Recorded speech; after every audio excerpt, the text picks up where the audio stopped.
many are you familiar with the old Hanna-Barbera cartoon? Kelly begged me not to do the Captain Caveman thing. No. Yeah.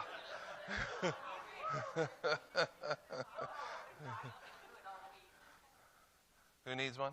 Anybody else? Beth?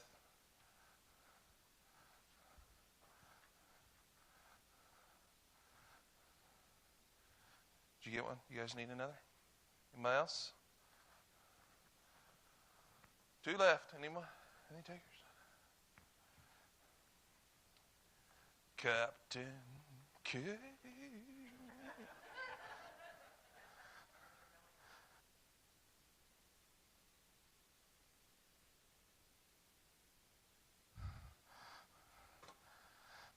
Alrighty.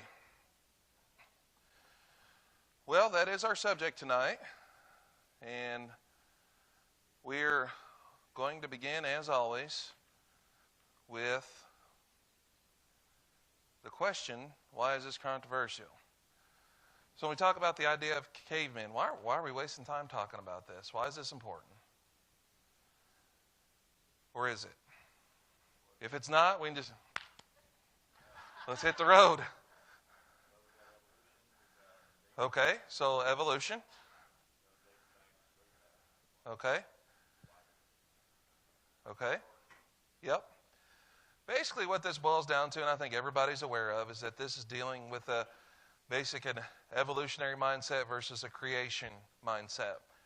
But one thing I want us to particularly pay close attention to tonight really has to do with this first thing that we have here about the terms, had a little whistle there, the terms which have infected our worldview. I believe there are certain terms in our world today that we use and that we don't pay close attention to. And as a Christian, we really shouldn't be using them.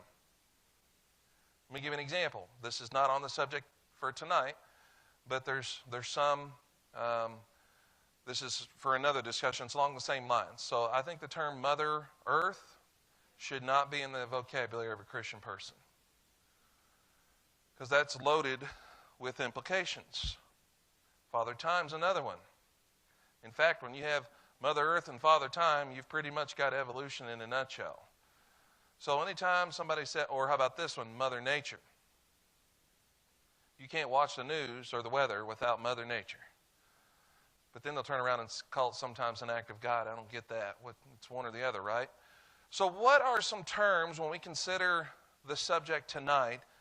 Let's see if you guys can bring some out about some terms you think that maybe have infected our worldview as Christians. Let's see what you got. Well, I'll give you the first one. Caveman. Okay, Neanderthal. What are some other terms that have to deal with this subject? Okay, carbon dating. Is that in the term itself a negative thing? Yeah, I mean, it can be an issue, certainly, but let's talk about terms that they've kind of settled into our vernacular, and they're loaded terms. Yeah, that's a great one. Prehistoric. So let's really break down the etymology of that word. So we understand the word pre, right? Means what? Before, right? Okay, and then historic's pretty simple, right? So before history.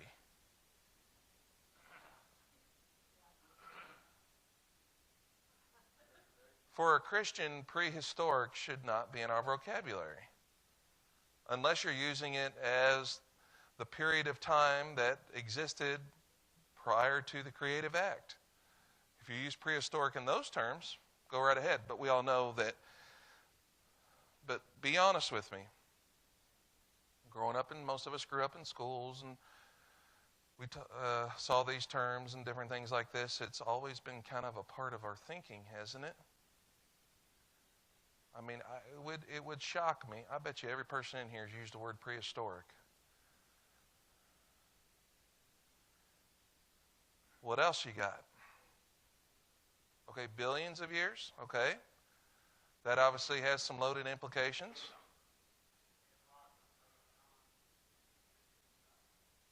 Say that again. Oh, okay. Yeah. Yeah. Okay. All right. What are some other dynamics? Okay, that's great. Missing link, right? So that's a thing that the only time I think a Christian should use that term is if you have 6 brats on the grill, and you step away and 5 are left, then you have a missing link. Other than single cell, okay. Well, that's a legitimate thing. I mean, that's a legitimate thing that exists today. So, but I don't know that that's one that's got as many loaded. I mean, it is a part of that system. Okay, Big Bang. All right. Now let's relate it. Now let's refine our terms more to this area surrounding cavemen. Okay, non-intelligent, so kind of knuckle dragging, mouth breathing, right? So what's another term for caveman that sometimes use this in missing link? What's another term that sometimes we use? Ape man? Yep. Is there no such thing, right? Should that be in our vernacular as a Christian? Okay, now let's dial in a little closer. So as we talk about the cavemen, what are some things that we understand about what they did, what their lives were like, and some terms and things we think about that come out of that? Okay, live in a cave. Okay, so basically you get some very rudimentary, like, accidentally figured out that they could use a stick for something, and they're like, me. Okay, hang on, you're rolling off 3 or 4 here. Beth, what was yours? Yeah, by the hair. Yeah. Hey, not everything about this worldview is wrong. So I'm just kidding.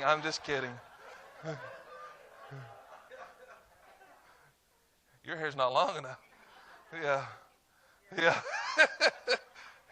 That's why Kelly keeps her hair short. Yeah. So anyway, you bring up some good points here. Now, what do we always say that they discovered? What, like Danny was saying, fire, right? Oh, fire! You see them dancing around accidentally. Okay, fire. Lynn, the wheel. Yeah. So we see these like rudimentary things that they develop, and little by little they figure things out, right? And so if you take this down through time, they've defined certain periods of time according to this dynamic.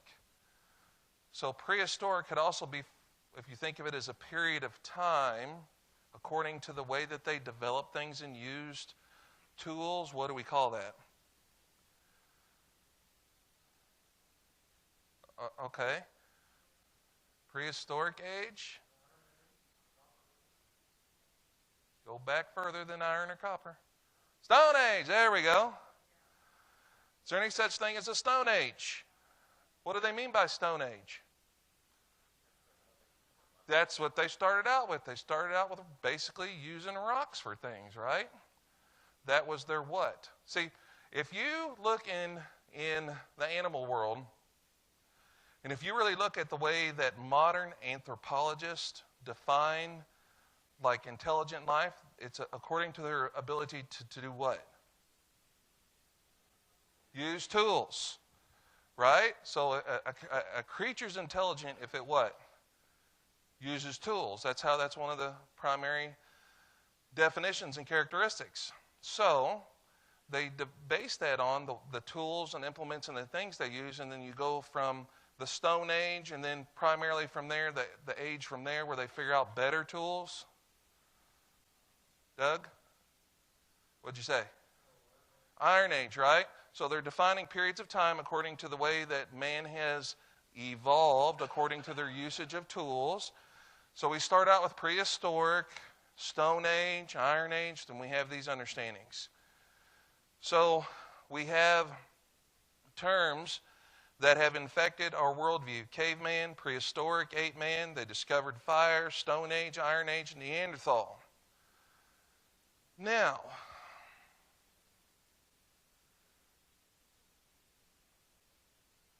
the question is, what does the evidence bear out?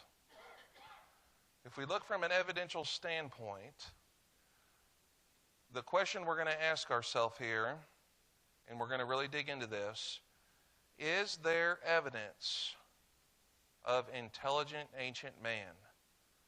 So that's on your list there. You should have a blank there. Is there evidence of intelligent ancient man? Now, I scoured YouTube and the internet, and I found two different, one was like a top, I think they both were maybe top 25, or one was a top 25 and top 10 thing. I found one that starts with, I think at number 5 or number 6, and I just put a clip of this countdown of things that show up in the world that have been dated for this or that way, and they just really seem to be out of place. They seem to be out of place. And we'll talk about that dynamic a little bit more. So I just want to show you an example of some things that exist that kind of fall under the umbrella of things we just can't explain or understand how they exist at such and such time. So I'm going to show you a video clip here, and we'll watch it, and then we'll just start digging into some others. And then if we have time, we'll see how it goes here. Because I think this is where we're going to come across some stuff that I think is going to really blow your mind. If you've not, some of you may have studied these things before, but if you never have, I think you're going to be absolutely 11. The Rongo Rongo tablets. Found on Easter Island, home of the giant Moai statues, the Rongo Rongo tablets are possibly even more mysterious than the Moai. Similar to the Voynich manuscript, researchers aren't sure how to translate the tablets. Finding the key to the translation could help in determining how their civilization collapsed. 10. Volgograd discs. During excavations, researchers in Russia discovered giant discs called the Volgograd discs that are made of tungsten. Some resemble flying saucers, which led ufologists to theorize they're alien in nature. While they still remain a mystery, the most likely theory is they formed from erosion. 9. The Kimbaya artifacts. Measuring about 2 to 3 inches, or 5 to 7.5 centimeters in length, the Kimbaya artifacts are golden statues that mostly take on an animal form. They were discovered in Colombia and are dated between 300 to 1000 CE. Were these statues merely animals, or did some of them represent flying machines before airplanes even existed? 8. Roman dodecahedrons. Dating between the 2nd and 3rd century CE, the Roman dodecahedrons are mysterious and unknown artifacts found all over Europe. While theories abound about their function, researchers aren't really sure where they came from or what they do. 7. Sacsayhuaman. The Sacsayhuaman is a giant stone wall built by the Inca thousands of years ago. The stones weigh up to 200 tons. How they were able to expertly carve and move these giant boulders remains a mystery. 6. The Piri-Reis map. The Piri-Reis map is the oldest map to show the Americas, dating back to 1513 CE. Deriving from Turkey, the map is truly astonishing because it shows details of America that no one could have known back then. Some question the validity of the map, while others think it's extraterrestrial in nature. 5. The Mount Owen Moa Claw. In 1986, a group of researchers went into a cave in Mount Owen on the island of New Zealand, only to discover one of the most terrifying and bizarre finds of the 20th century. They discovered a claw with flesh and muscles still intact that looked like it came from a dinosaur. It turned out to be a moa claw, a long-extinct bird native to the island. Even more mysterious, is that it had been extinct for 3,000 years. So, how was the claw so well preserved? 4. The Longyu Grottos. Dating over 2,000 years ago, the Longyu Grottos are some of the most mysterious and fascinating finds in China.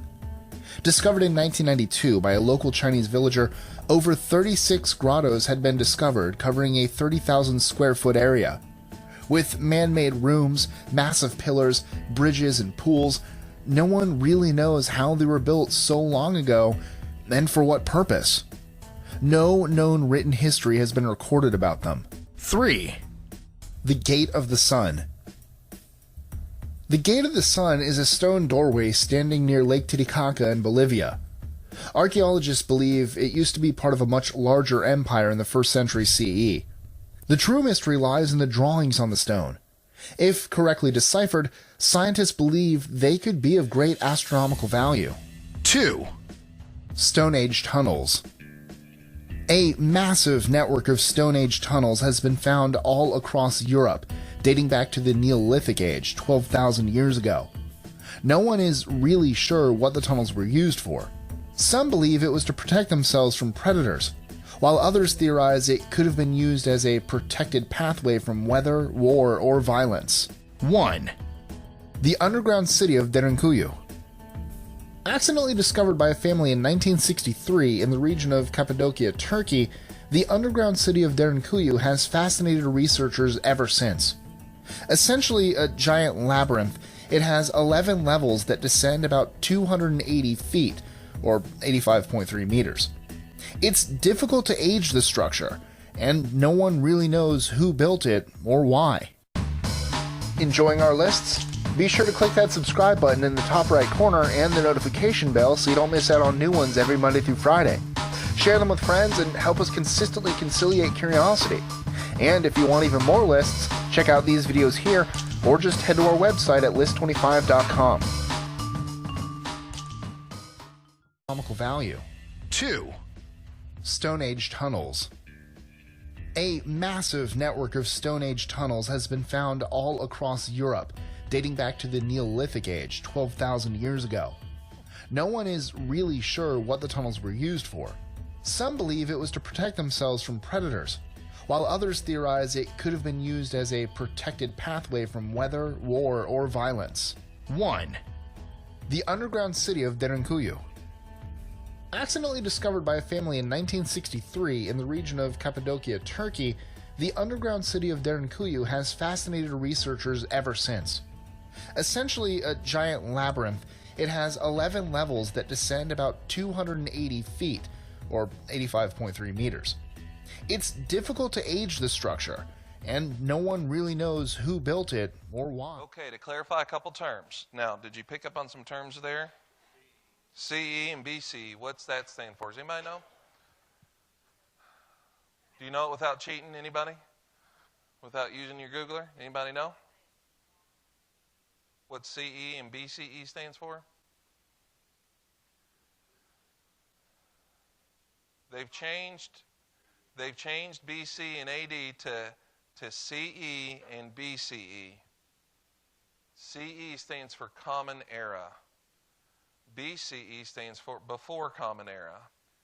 They wanted to remove any reference to time having to do with you-know-who.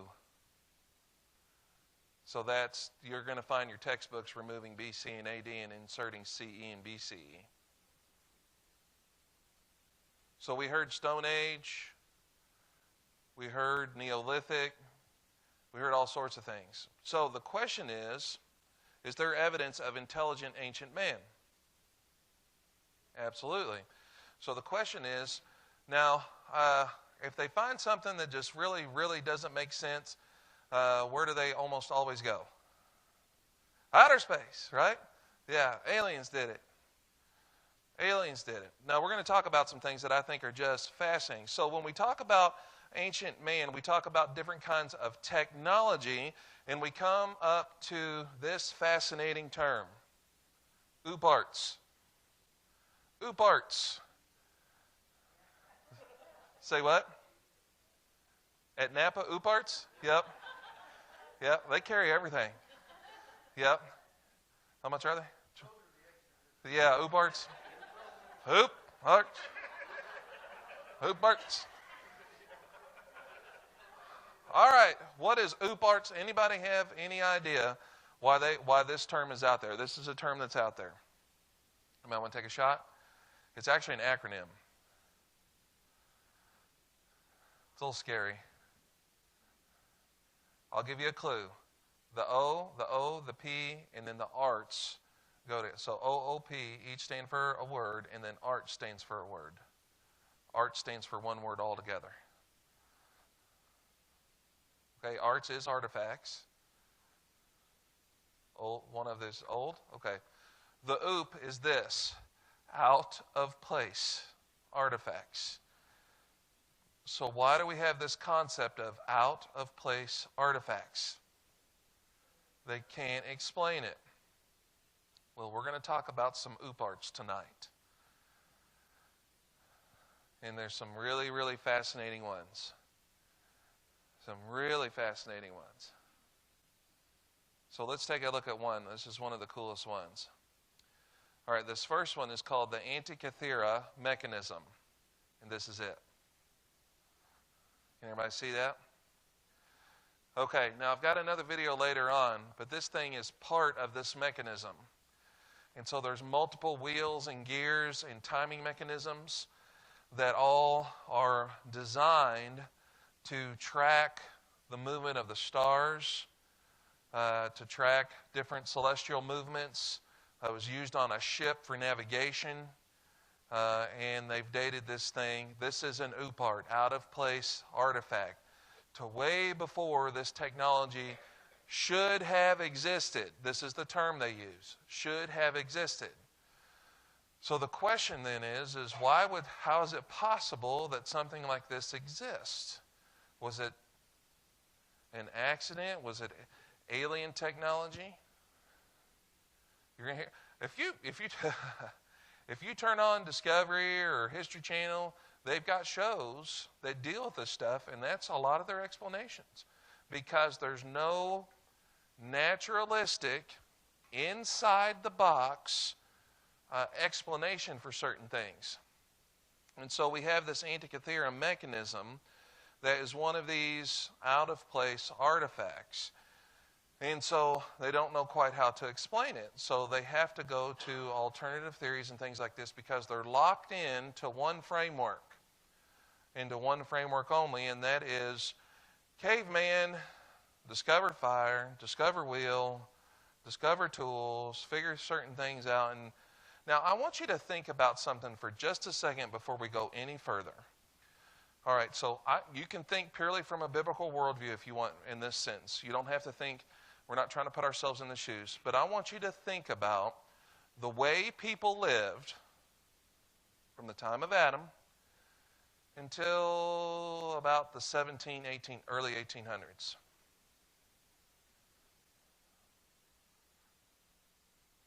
Was it that different?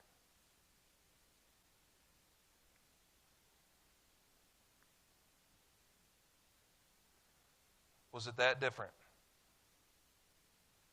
So for pretty much man's entire existence, even from a biblical worldview, until about the 1800s, Industrial Revolution, things have not changed until this last 200 years. So we have all of man's existence that basically live pretty much the same way. How would you describe it?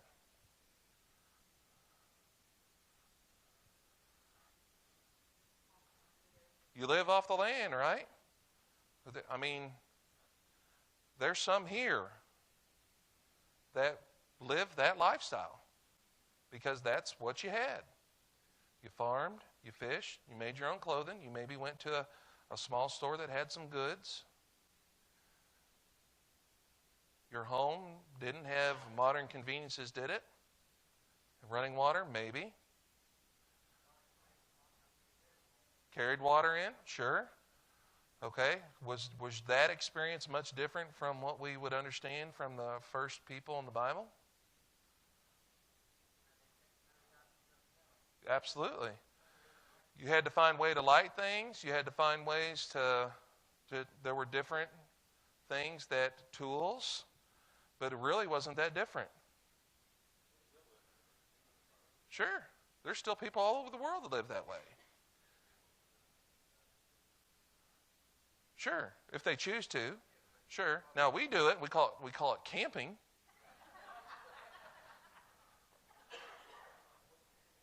Right? Not glamping. No, that's different. All y'alls with your fancy campers and plug-in things and all that. That's just a rolling house is all that is. Sure. So if you think about it, the way that man lived really, different styles of things and types of shelters and homes, but it was basically food, shelter, clothing, right? Anything really dramatically different? And then all of a sudden, whoosh, everything's changed in the last 200 years exponentially. But for all of mankind's existence, it's basically been the same. Now let me ask you this question. The people that live and say they build a cabin with rudimentary tools, say they figured out water supply with rudimentary, or they're just dumb, right? They're lower on the evolutionary totem pole, right?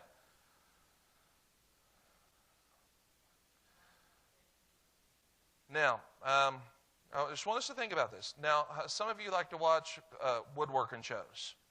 Now, there used to be two diametrically opposed woodworking shows that I watched with my dad when I was a kid. One of them was called The New Yankee Workshop with Norm from This Old House, and he had every tool. In fact, it could have been called the Warren Watson Workshop.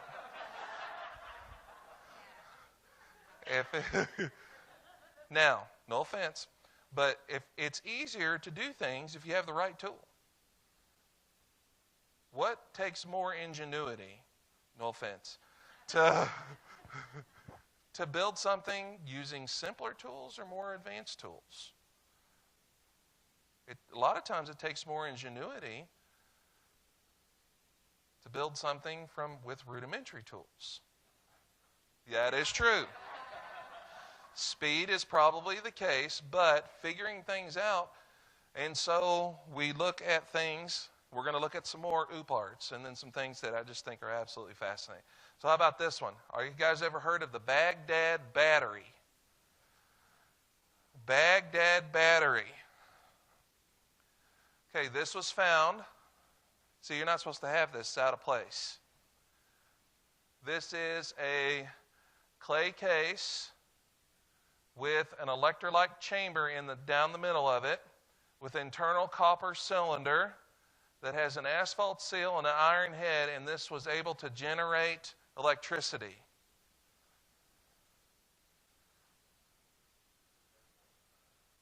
Megawatts? No. A few volts. I think they said if they chained them, they were able to get about 4 volts.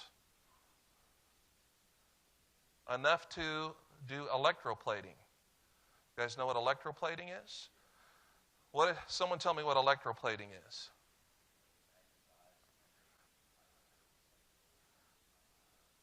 Yeah. So we see that stuff all over the ancient world, don't we? Well, they're not very smart. We're much more brilliant today. We're way more evolved than they ever were. Now, this thing, I believe, I have to look up the dating on it. I should have wrote this down, but this dates to about 600 years before Christ. The Baghdad battery. Now, here's another one I want you to think of that you might not have considered is music. Music. Donnie, you're not allowed to answer this. At its core, what is music? Sound.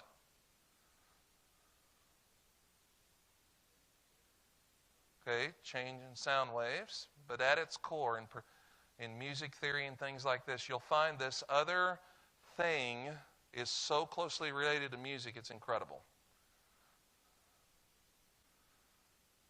this other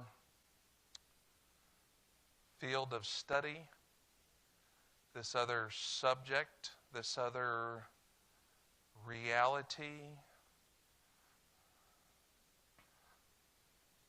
You want to take a chance at it, Donnie? You think you know where I'm going with this? No? Want to throw it out there? Okay, expression. That is true.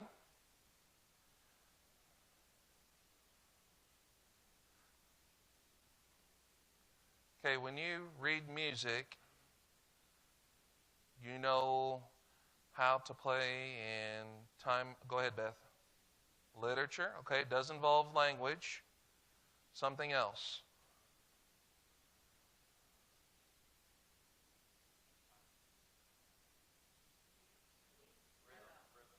Math. It's math. Math and music are like, brother, they're like peas and carrots. Now, if you ever seen, now I wish I'd have found this, but there are certain vibrations that will produce geometric patterns. You've probably seen this, where you can put this certain type of liquid on a speaker and play different levels of sound, and it will mathematically look like different geometric figures. Music at its very basic thing is math. Music is math. They're very, very closely related. In fact, a lot of times you'll find those two things are very, very closely related. And here's something else that's very interesting. So when we understand music and composition and things like that, it very much breaks down into mathematical formulas. Why are you smiling? Am I onto something here, or you got something to add? Fractal, that's the, yes, thank you, fractal geometry.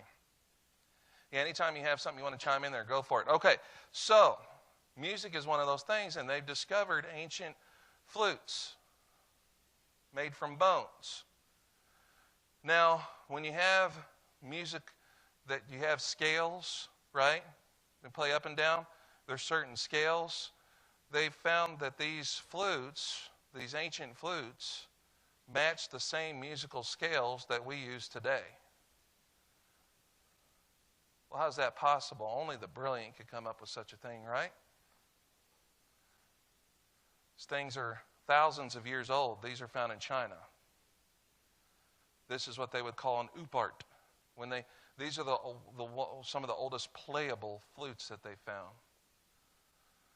Made from bones. I think, was it birds? Now here's one that's fun for us fellers. Weapons. Weapons. And so I've told you about my show, The Curse of Oak Island. Well, there's another show, I think it's on the same channel. Or it may be on another channel, but for whatever reason I associate these things closely together. And it's called Forged in Fire. And so you'll have these, what do you call them? Smiths. That can forge all these different things like this, and they've learned all these things. And so one of the things they do on there, and Danny, you're probably familiar with this, is this idea of Damascus steel. Okay? Now, Damascus steel, they found ancient swords that in their pliability and strength, they've never been able to match what they've found. They think they have discovered by reverse engineering the process.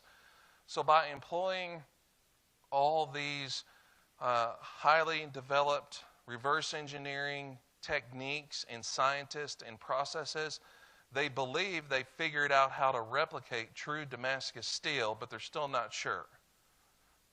Well, how? I mean, we should know now better than they did back then, right? Now, I don't know how the detail. You see all those little squigglies? Okay. Do you know the process? Okay. Okay, you want to explain it a little bit? This is the modern process. Yeah, the modern process. I want to.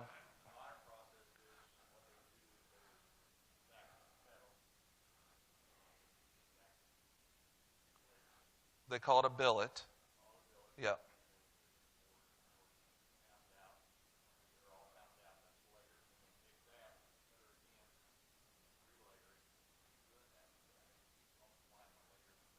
Okay.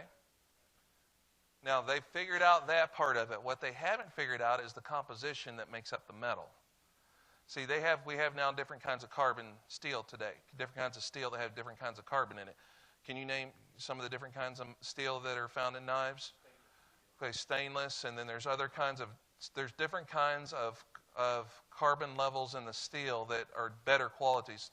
You know of any of this, Keith? Okay, so there's different kinds of steel that can be used, and now what they have found is that there was actually volcanic ash and wood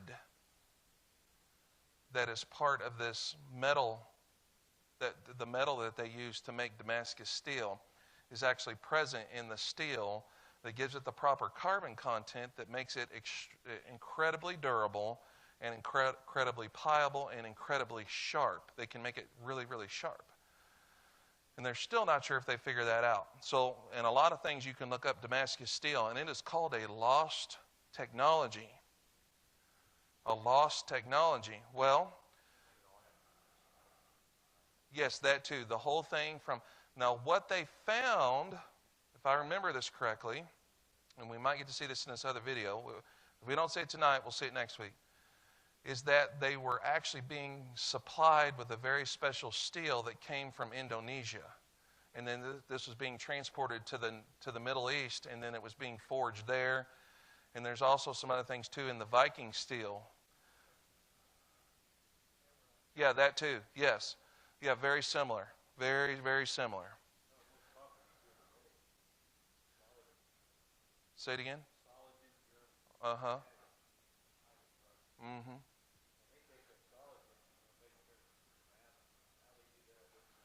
Now that's a technique that once in our vernacular, it has to do more with the technique of folding it over and on itself and hammering it out and folding it over and making that billet so you have multiple layers. It creates a look like this, but they've still not been able until recently to be able to find out the composition of the steel and this process that they somehow figured out thousands of years ago. And we're just now figuring out how to replicate it. Now here's another one. Roman concrete. Roman concrete. Now, we know that there's buildings like this that still exist, right? Now, this building right here, someone want to look it up for me? Find when the Roman Colosseum was built. So it's probably, what, 2,100 years?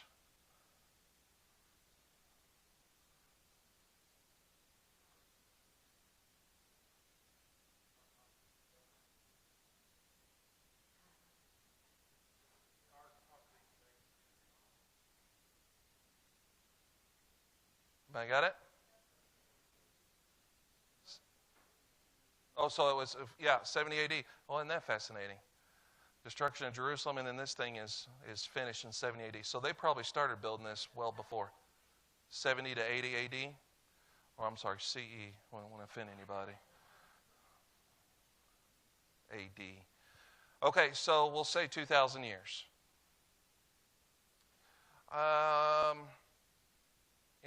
Some of you guys like to go in historic buildings?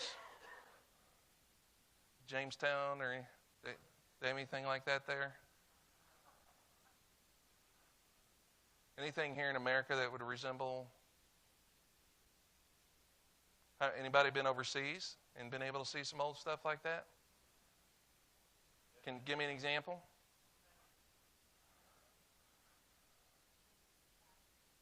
Castles in Germany, okay. Yeah. Yeah. Okay, so this is 2,000 years ago. This concrete, the composition of this concrete, will outlast anything that we've come up with today. Keith?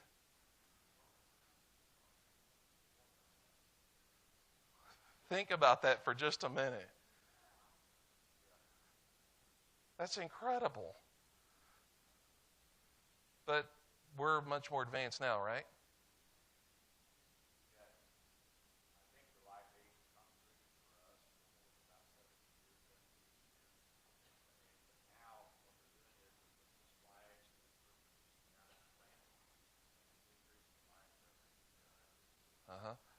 You know what their secret ingredient was? You may know. Volcanic ash.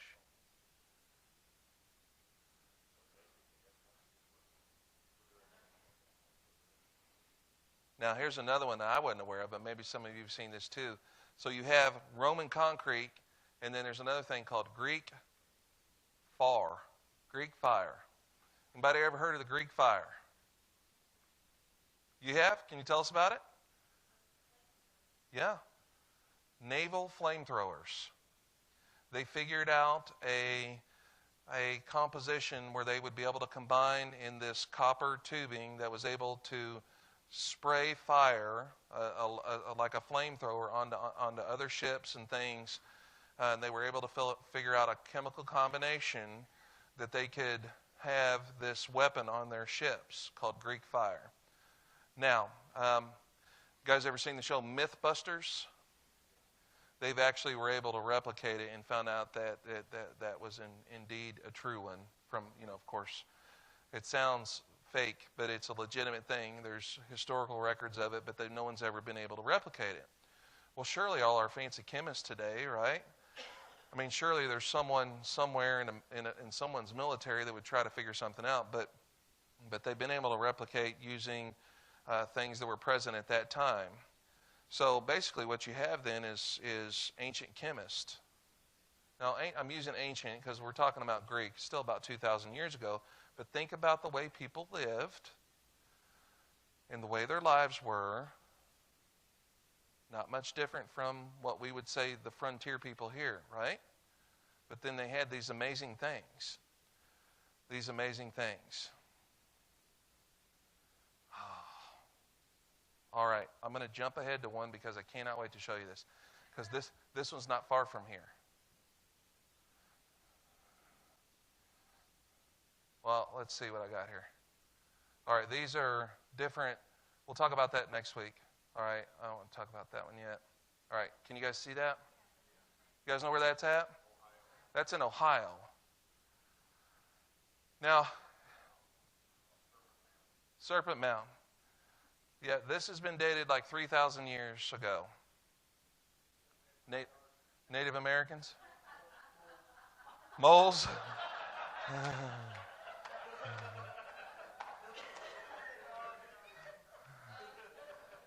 All right, fine. We're going home now.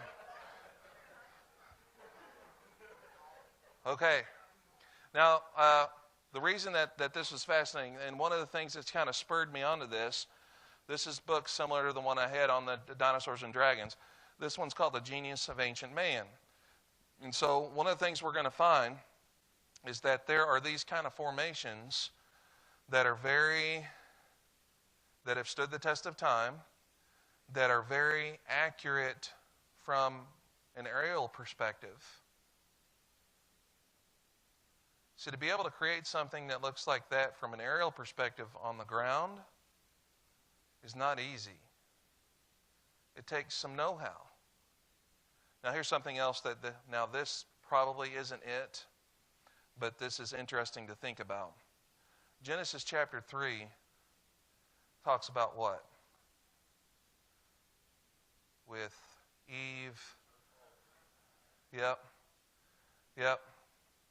This is an artist's rendering of it. It kind of makes it a little clearer. What do you see there at the top of it? Yeah. One of the guys that produced this book here, he said he thinks it represents a seed, a snake eating a seed.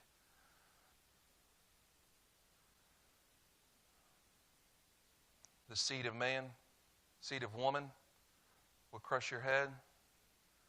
And in this case, the snake is trying to devour the seed. And this was fun. That's a bit of a stretch. I mean, surely, but it is interesting to think that maybe some ideas covered. Now, I want to go back to one slide, and we got to end on this. Okay, this slide right here. Okay, we talk about walls and pyramids and ziggurats and mounds.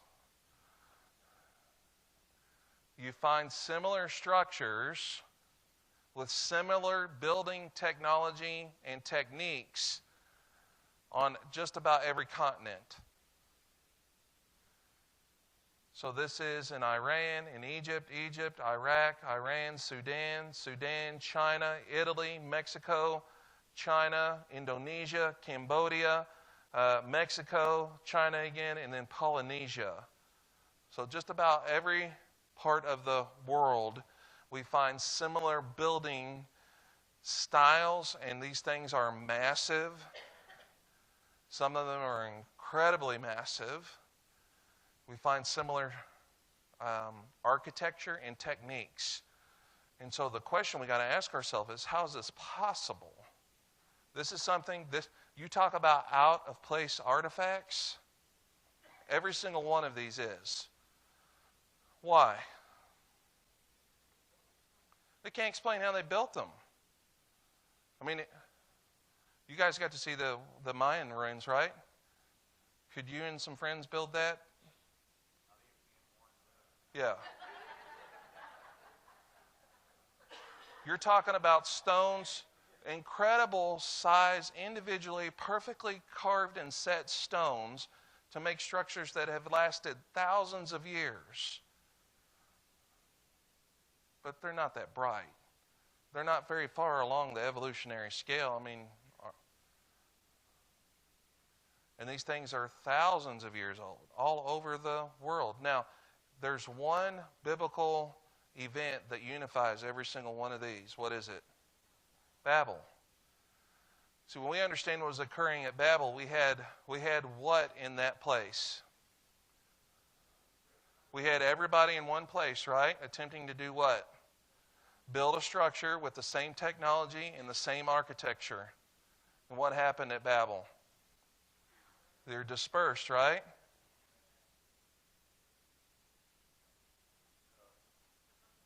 See, that never hit me until you understand that.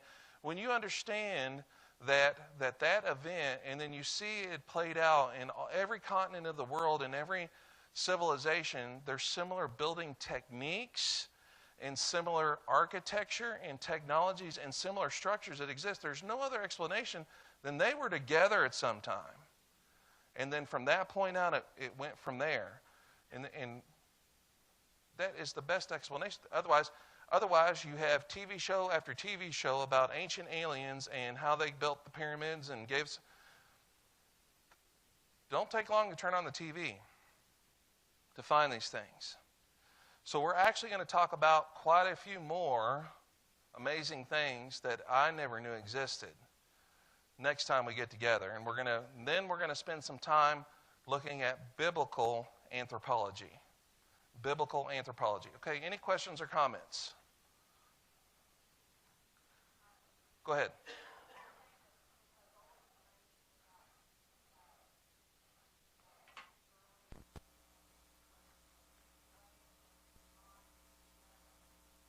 Yeah, right. Yeah, where do they get the concept to, yeah. We're going to find that out, though. It's in the Bible.